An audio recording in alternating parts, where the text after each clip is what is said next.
څنګه کولای شو چې په یو پی ډی اف کې تغیرات راولو یا په هغه کې ایډیټ وکړو.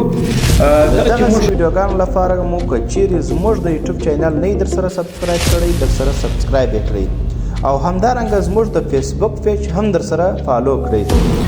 کله چې موږ په کمپیوټر کې یو پی ډی اف فایل غواړو چې په هغه کې ایډیټ وکړو نو دا ډېره اسانه طریقه ده.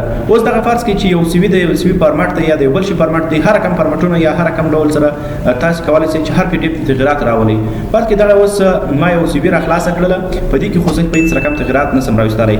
نو ډېره اسانه طریقه یې دا ده چې کله وورډ پروګرام مو را خلاص کړئ او بیا راسئ انزرټ مینو ته. په انزرټ مینو کې لاندې دلته ورته راسئ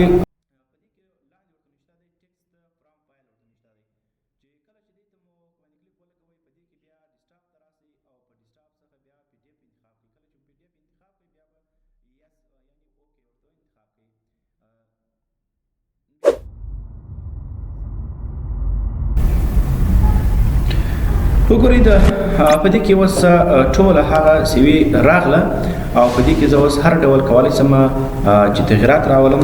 په دې کې پر ځای باندې بل نوم ورته نشته کولی شم. نو ټوله مکمل ډول سره موږ هر ځای کې خپله په خوښه باندې تغیرات راویستلی شو. په دغسې ډول سره موږ کولی شو چې په پی ډي اف کې ایډیټ راولو.